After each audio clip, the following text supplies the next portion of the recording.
Hello and welcome to another episode of Earth911's Sustainability in Your Ear. I'm Mitch Ratcliffe, your host, and we're back with another innovator interview. Today we're going to talk about the homeless, particularly a project in San Francisco that is really fascinating. I want to apologize first, folks. I am still suffering from COVID, and if I sound a little COVID brain today, I apologize. Discussions about the plight of the homeless usually completely ignore the issue of sustainability, and there are certainly many more pressing concerns to be addressed when someone's in crisis. Our guest today, Zac Clark, who's a student at the University of San Francisco, has started the HomeMore Project, and he's developed a comprehensive approach to helping the more than 10,000 homeless people in San Francisco escape from living on the street. The project includes a novel solar-powered backpack made of recycled plastic called the Makeshift Traveler, which he describes as a temporary form of aid that can help keep the individual connected to society, family, and services. The Makeshift Traveler provides a solar-powered battery and charging ports for devices that can potentially connect the homeless person to job opportunities. Using recycled materials makes this interesting in a lot of ways, but as we've talked about many times on the show, there's another element of this discussion that I think is important to bring to bear. And that is that there are millions of dollars worth of recyclables scattered across many cities. And the digital features of the Makeshift Traveler could connect homeless people looking for a living to ways to monetize all that waste. And that might be an interesting first step in their journey out of homelessness. So the Makeshift Traveler is in the prototype phase, and we're going to want to find out a lot more about that. Zac, welcome to the show today. How are you? I'm doing well, Mitch. Thanks for having me. Well, I wish I was doing better. Your project, which by the way is at the HomeMoreProject.org. That's the HomeMore Project, all one word, no dashes, .org. Tell us, first off, you're a student at the University of San Francisco. How did you start the HomeMore program, and what drove you to this goal? Yeah, so it's quite an interesting backstory. I moved to San Francisco for school, actually having grown up in Atlanta, Georgia. And I came to San Francisco because of the various opportunities with work post-graduating in San Francisco. And so I came here with aspirations to work at one of the big tech companies, work at a startup in the city, and forming a nonprofit for the homeless was probably the last thing that I ever imagined doing. And I actually have this running joke that if you would have asked me to write down 100 companies that I would have started in college, not one of them would have been a nonprofit. So I came to San Francisco and moved into my first apartment in the Tenderloin neighborhood. Mm-hmm. And for those of you who aren't familiar with San Francisco, the Tenderloin has anywhere from 25 to 30% of the homeless in San Francisco. And so I moved into my first apartment, and my view from my window every day was an encampment. And so in a really weird way, I was sort of a fly on the wall for a homeless encampment.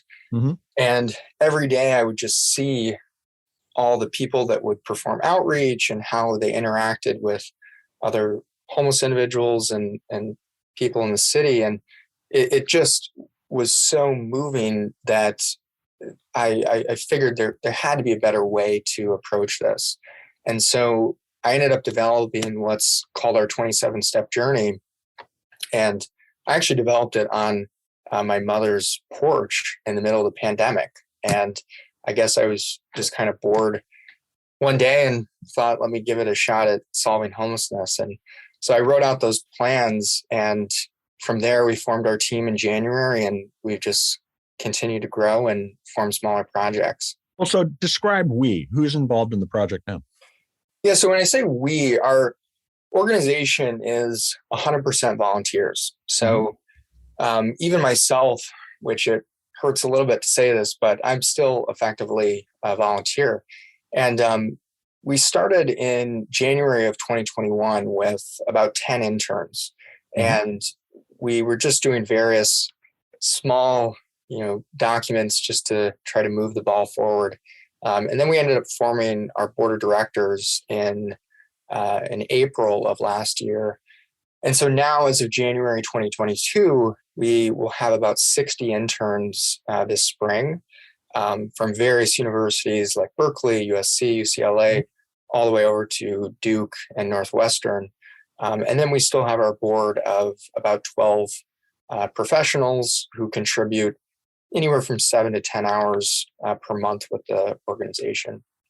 Now, how the Makeshift Traveler is in the prototype phase. How did it come about? What was the idea? And thinking back to looking out your window, why is that backpack the first thing you're really concentrating on in terms of a deliverable? Yeah, so when starting this, I was extremely naive in thinking, okay, I've got this 27-step journey. I think it's the best thing in the world. Let me just ask some of the wealthier people in San Francisco, get $50 million and we'll get off the ground. Obviously, that was not a reasonable approach. And so that's when we kind of, or I guess at the time it was just me, that's when I sort of looked at some smaller things that we could really get off the ground now and ways that we could get into the community and start building connections in a way that really hadn't been done before. And so we're going to be the first nonprofit to bring a product to market. I'm not sure in what region, but in San Francisco for sure.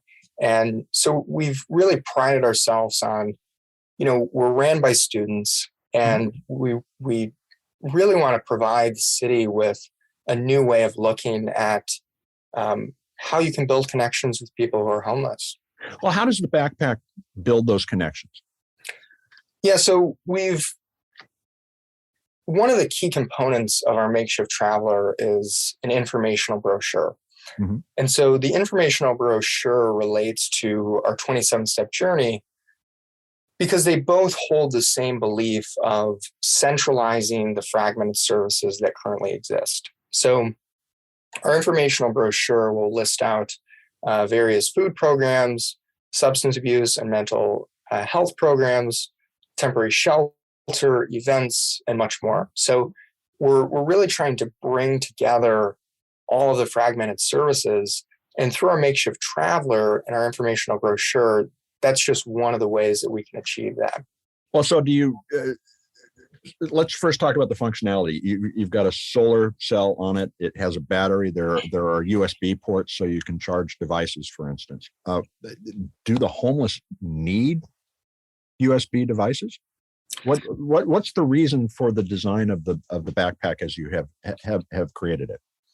Yeah, so this is a really common question. Typically, when you think of aiding the homeless, you probably don't immediately think of, oh, they need solar panels, right? I don't think I've ever owned a solar panel. And so I know a lot of other people who run organizations in the city, and they have similar questions as well. And so the way that I break it down is there's been a trend during the pandemic where people who are experiencing homelessness are actually using restaurants and small businesses to charge their cell phones, which, by the way, UCSF estimates that about 70% of people who are homeless actually have smartphones. And so they use these smartphones as ways to stay in connection with their family. People who are addicted to substances use these as communication methods to obtain those substances. So phones are a really important aspect to homelessness, particularly in San Francisco. And so through our solar panel, as far as charging a phone, we're able to alleviate that challenge for small businesses and restaurants. So are they incented then to help you get those the backpacks into the hands of the homeless in order to create more space, for instance, for their customers? What's their motivation? Yeah, so the motivation for the small businesses, of course, would be to get involved with this project and alleviate that challenge. And that's actually not an outlet that we've really considered. So definitely we'll make a mark of that. And the other way that we have looked at the solar panel is charging things like the radio and the flashlight that will be included in the Makeshift Traveler. And so take the radio, for example. We've included a radio. While this could be used functionally and to get news, to get weather, things like that, it's also a form of entertainment. Mm-hmm. And we've tried to design the Makeshift Traveler to not just merely encompass just functionality and trying to move individuals off the streets. We've tried to create it as a way to be entertained and a way to ease some of those smaller challenges. And so, some of that just being connected to what the rest of society is important to keeping people oriented towards the rest of society. But now the question would be, I think a lot of people might be thinking, well, what if they don't want to be? And what is the utility of the Makeshift Traveler that just is absolutely essential to survival? Yeah. The easiest answer to that is that none of it is an immediate necessity. Uh-huh. And where we really value the Makeshift Traveler for our organization is we have a saying that this is not the solution, mm-hmm. but it's a part of ours. And so utilizing the Makeshift Traveler as a way to, whether it be our organization or an organization that has programs that are up and running, as a way to connect them through the Makeshift Traveler. Okay. And so in the city right now, there are hundreds of nonprofits, tons of government-provided programs. And so outreach for all these nonprofits and programs can be extremely overwhelming. And so I've communicated with tens of hundreds of people who are homeless, and they have become almost immune to this outreach. Mm-hmm. And the reason is because programs there's really two main avenues of support. There's the temporary aid, which usually lasts a few weeks. And then there is the subsidized housing that can last for years.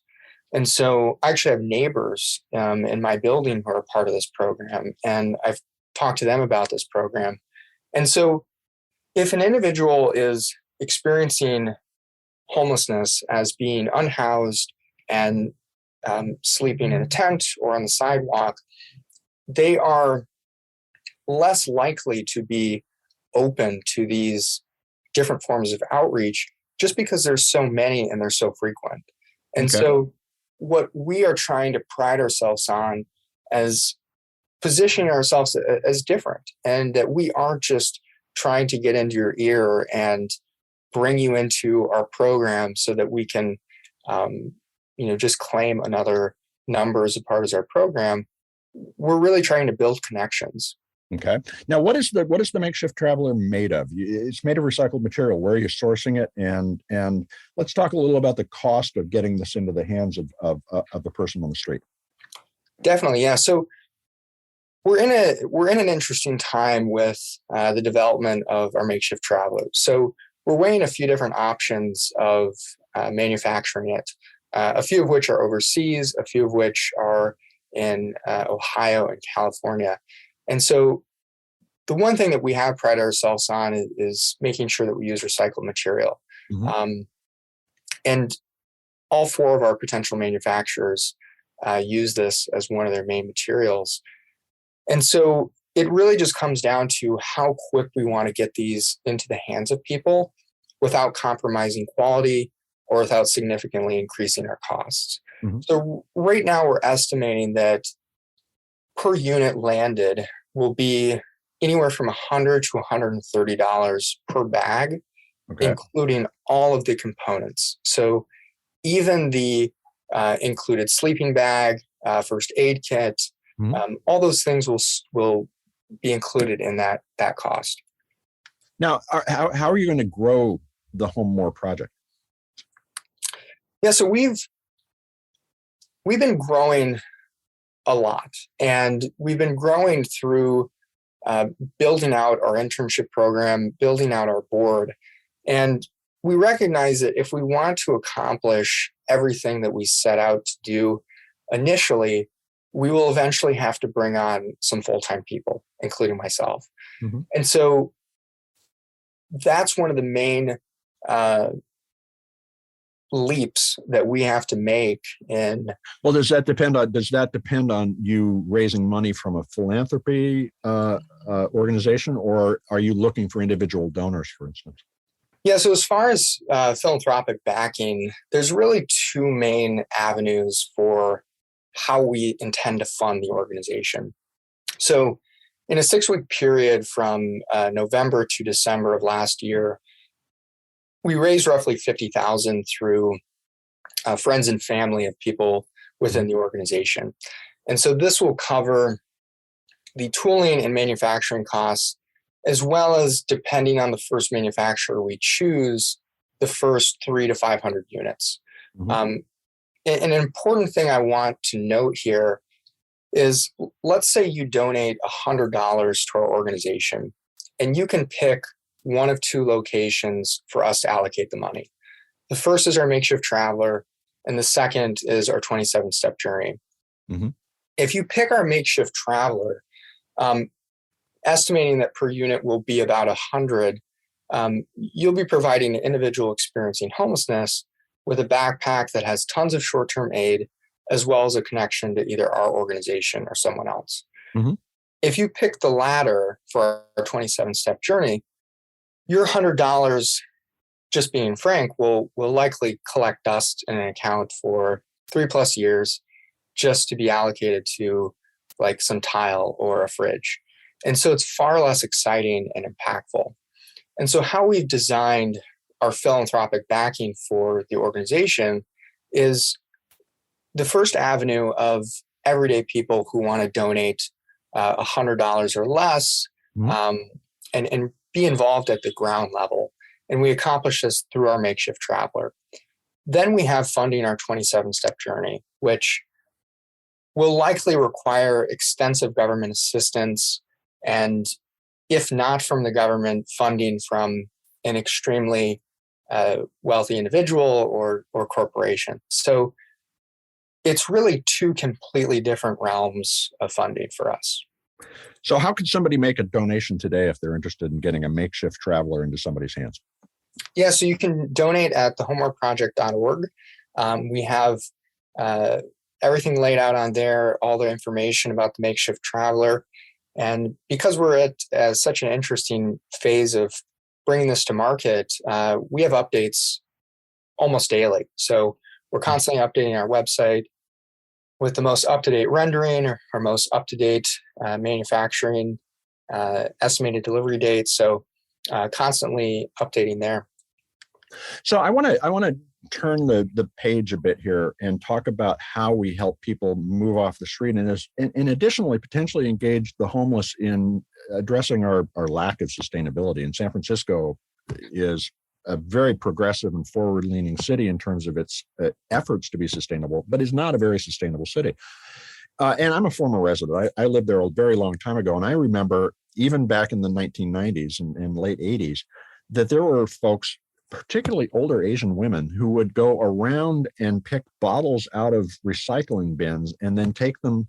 They would get on a bus, and I've heard from friends this is still going on, right across town to Hunter's Point, which is really the roughest neighborhood in the city, to sell those bottles to get the deposit funds and then go home. And that would be how they would augment, or perhaps that was their entire income. And this is the hard question. A lot of other societies, Brazil and China notably, have recovery rates of valuable materials of above 90%. And it's because they have a trash picking class, which I do not want us to establish here in the United States. But potentially could the Makeshift Traveler be a basis for organizing a small army of people to go out and start to recycle the stuff that everybody else is just leaving on the streets? Yeah, so I would say, Mitch, the short answer is yes, of course. And I think the real question is how we can help these individuals realize the sort of short-term and long-term implications of trash picking. Exactly. Yes. Yeah, and so you're exactly right. The the elderly women are still doing this, and I see them, and it will be like a Saturday at 9 a.m. I'll go get groceries, and they're out picking. Mm-hmm. And I've never seen a more committed employee, I guess, or individual. Well, but that's your short-term, long-term thing. Is on the one hand, you want to enable people to begin to engage in earning an income in such a way that they can make choices beyond living on the street. Right. On the other, you don't want them to be trapped in a job where their job is picking trash. And so how would you roll that potentially into your thinking about the 27 steps? So, because your process includes bringing people in, getting them some health assessments, mental health assessments, and so forth, then connecting them with services, healthcare, a residence, and subsidized residence. Have you thought about how to use the connection you're going to offer through the Makeshift Traveler to individuals to help them identify better opportunities and the ability to take the initial investment in work and turn it into a living, which might be bigger? Because the thing is, if you look at Brazil, for instance, there are families, multi-generational families, who have grown up and built businesses on picking trash from the landfills that everybody else is. They're essentially, society leaves it to them to sort the recycling. Right. Is that even an acceptable concept in the United States? Yeah, so I think let's break it down to the most fundamental truths of trash picking. So let's take the elderly woman, for example. Sure. Right. They are essentially investing in trash picking. So they are going through the trash cans, and they understand there's a high probability that they'll find glass or cans that can be turned into cash, mm-hmm. and that can be allocated towards basic necessities. Right. If someone is homeless, they are essentially, because they do trash pick, and I have a joke that trash day is the worst day in the city, because for a 3 to 4 hour period before it all gets picked up, they just get flipped. Yeah. And the interesting thing with this example is, if you are homeless and you're trash picking, the only thing that distinguishes you from the elderly lady is that you're eliminating the step of recycling the good, mm-hmm. and you're accepting a lower quality good. So you may find your dinner in the trash, whereas the elderly lady may recycle the cans to get cash to pay for her dinner. Okay. So really the difference here that we're talking about is being left with the leftovers versus monetizing the waste. Exactly. And so morally, how would you assist somebody moving from finding dinner in the trash, which is just, not the way to find dinner, right, to getting them to think about organizing themselves and maybe even their friends to pick up enough material that they made $100. And that actually is not as much material as people think it might be. Yeah, I don't have a great answer for that. But what I will say is, and I've said this since I moved to the city, mm-hmm. is that I think the close proximity of attempted solutions for San Francisco is the real reason why we've not been able to have that elevated success in the homeless realm. Mm-hmm. And what I mean by this is that, take, for example, where I live in the Tenderloin. Mm-hmm.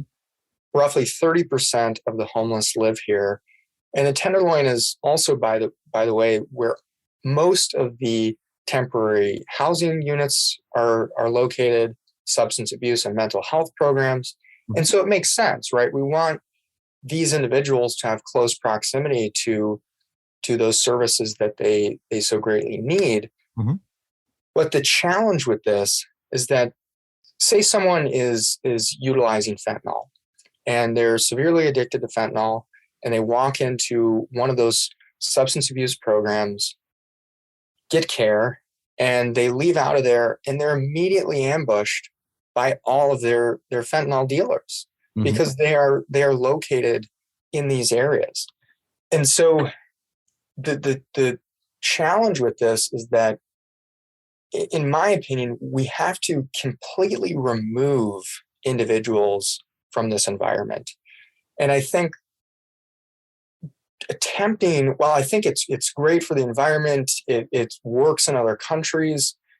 If we are going to tend some of our efforts towards repositioning how we value trash, I think it's too close to home. And I think we really have to reimagine a new way of approaching homelessness. And that's exactly what our 27-step journey embodies. Well, how long do you think it will be before you can realize the beginning of that long journey for a person? And what can our listeners do to help? Yeah, so as far as helping with our 27-step journey, obviously funding our Makeshift Traveler will put us on a roadmap to getting there. As far as helping with our 27-step journey, we currently have two main teams that are focused on our master plans for this. And so we have what is now roughly a 150-page doc encompassing all the logistics, policies, and cost projections to really present this to the city and people who are interested in backing this. And so we plan on publishing this by the summer, and we'll have a more consumable version as well. But if people are interested in just sharing their thoughts about it, and I've built this organization with people who are not experts in this industry, and so we are all in a interesting way. We're all naive in this, and we're approaching this from a completely different perspective. And so we're very open for other insight into what we're doing. And you can send me an email and say, "Hey, Zach, this is really dumb." And well, hey, what is your email address? Share your email address. Yeah, so it's just Zac Clark at HomeMoreProject.org. So great. Well, Zach, I want to thank you for taking time to talk with us about it. Look, I think what you just described, that we're all at the beginning and don't know what we're doing, describes the entire society's response to the climate crisis that we face, that we really are at the cusp of reinventing society in a variety of interesting, potentially very positive ways. We can't leave people behind, and I'm glad you're working on that. Thank you. Thank you, Mitch. We've been talking with Zac Clark. He's the founder of the HomeMore Project. That's at thehomemoreproject.org. All one word, thehomemoreproject.org. Folks, what we were talking about at the near the end of the conversation really is important to understand, that in the era of specialized solutions and expertise, we have to cross domains to start thinking about how to create new connections to reorganize society in both a sustainable and a just way. And so it's really great to see young people working on projects like this. This is Earth911 Sustainability in Your Ear. We hope you'll share this podcast and all the others that we do, as well as any other relevant information that you find out on the web, in your own conversations with your friends, family, and your community. We'll be back soon with another interview. In the meantime, folks, take care of yourself, take care of one another, and let's all take care of this beautiful planet of ours. Have a green day.